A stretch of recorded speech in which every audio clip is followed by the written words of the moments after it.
Well, first of all, thank you very much. I'm more than honored, and it's interesting because everybody here has notes. Mine were written on a piece of paper, actually in the back of a napkin, so I'm not exactly sure I'll be up to speed as to the things that I've heard. I graduated from Bradley in 1966, so somebody didn't do their job because they waited 40-some years to get a hold of me. So I just would like to begin with that. I think that the words that you've heard are really impactful and meaningful, but my real interest is talking to you as graduates. I think things are never quite the way they seem. I know when I was graduating, I said, well, I have a degree, and now what? What do I do now? And I'm sure some of you, while you have great plans and thoughts about where you're going and what you're doing, the truth is that one of the mantras you need to remember is you need to define you. You don't need an outside source to define you. You don't need a job to define you. There are no great businesses. There are no great jobs. I know you think there are, and you've been told there are, but what there are great people.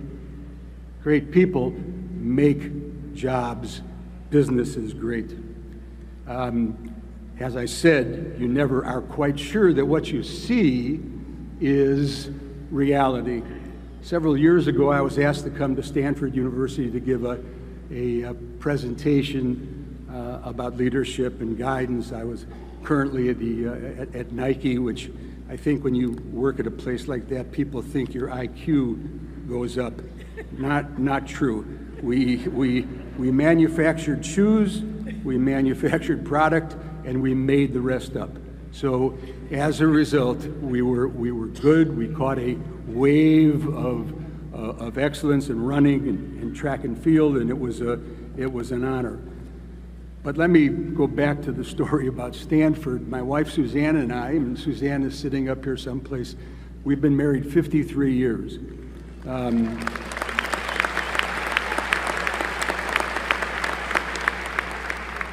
Maybe that's all I should say. Maybe I should sit down now. 53 years. We were married when we were 9, and it was an arranged marriage, and it was wonderful. But we went to Stanford, and I was going to give a presentation. We got into the Oakland airport, and we were running a little late, walked fast to the outskirts of the airport. It was raining like crazy, and we kind of ran across the street. Well, one of us ran across the street, and the other one of us hobbled across. And it wasn't her. But as we stood underneath this concrete overhang, and there was all this rain going on, next to me was a gentleman who I assumed was blind, and he had a seeing eye dog with him. And if you've never watched the expertise of a dog like that, it's fascinating. So he took a couple of steps into the street, and the dog pulled back on him, which I thought was very, very interesting. We stood there a few more minutes, and the dog lifted up his hind leg and urinated over this person's knee, shin, shoes. And Suzanne very quietly walked a little farther to her right, and I walked a little closer to the gentleman and said, look, I don't know what you're thinking about, but your dog urinated all over you, and afterwards you reached in your pocket and gave him a dog biscuit. Well, then I flipped farther out, and Suzanne moved farther away, and I said, yeah, interesting. He said, that's right. I wanted to find out where his head was so I could kick him in the ass. So at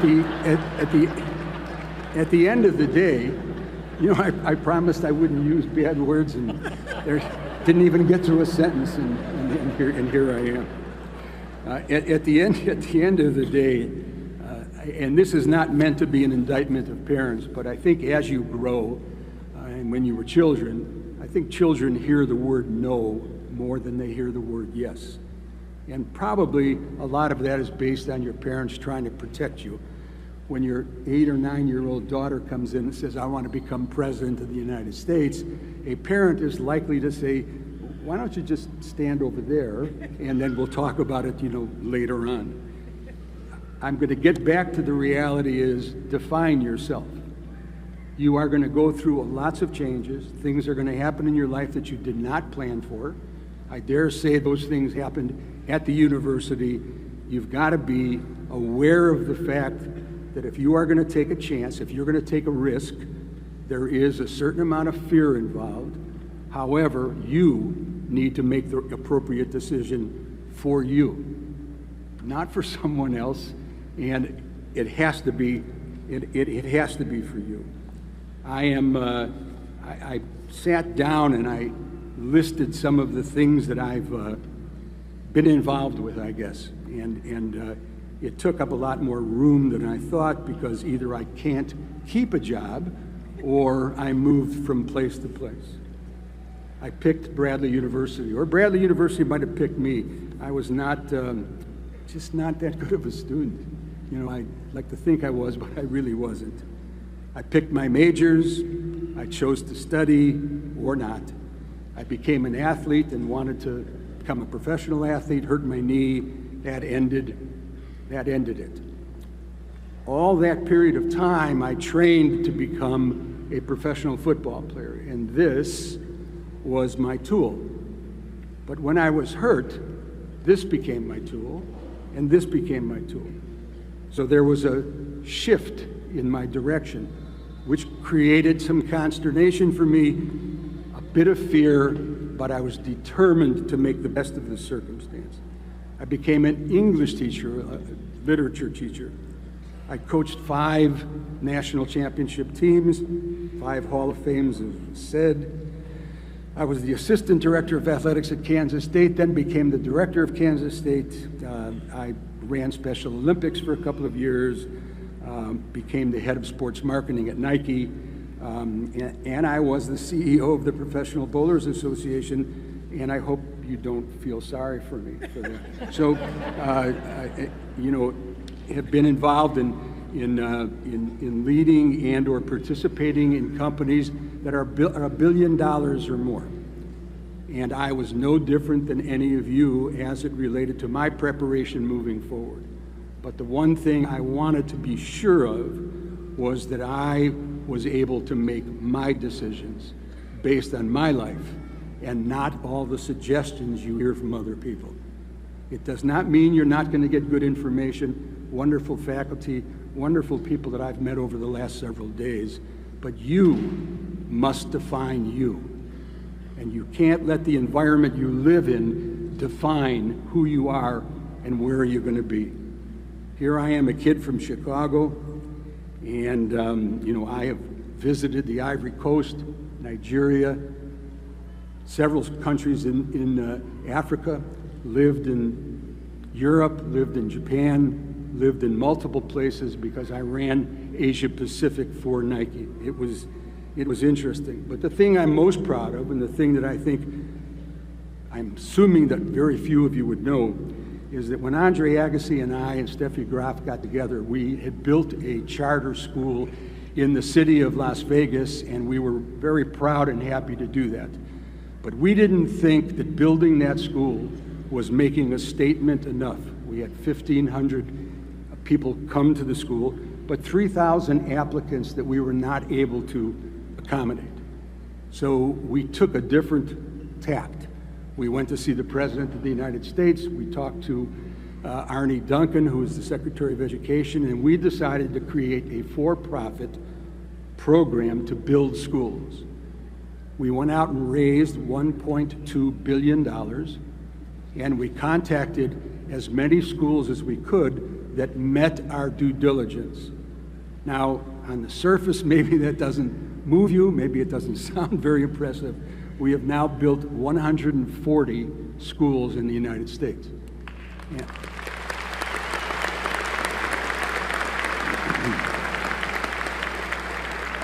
140 schools and hundreds of thousands of young people's opportunity to make choices for themselves. going to say it again. There are no great businesses. There are no great jobs. You make those jobs and businesses meaningful. I think that it's really genuinely important. I talked about the dog, which was a semi-lie, but the dog story is indicative of another story that I'd like to leave you with, and I want you to think about this, because these are the moments that we get involved with as teachable moments, moments that certain things happen unbeknownst to us. We see them, we think we can define them, and if someone says, I saw that and I understand it, what you need to do is dig a little deeper. When I was engaged with Special Olympics, I was asked to come to California to give an award for the 100-meter dash in a Special Olympics event.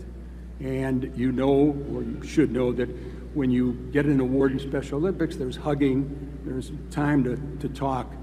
And the 100 meters was over, and I gave a ribbon to 8, 7, 6, 5, 4, and then 3 I gave a bronze medal to, hugged. 2 I gave the silver medal to, we hugged again. The first winner I gave a gold medal to, hugged him. He hugged me back with a certain degree of enthusiasm, and I walked away because I had been involved with Special Olympics over the years. As I walked away, I walked next to a woman who was very emotional and crying and very, very upset. And I thought that I understood that her son must have won the race. So I said to her, is there anything I can do to help you? She said, my son is 32 years old, and those are the first 2 words he had ever said in his life. Thank you. Now, a pretty teachable moment. A moment when you think you see something and something else occurs. And that's going to happen to every one of you. When you make decisions, go deep. Don't do it superficially. When you want to achieve, don't go superficially, go deep. It's important that you define yourself and do not allow the world to define you.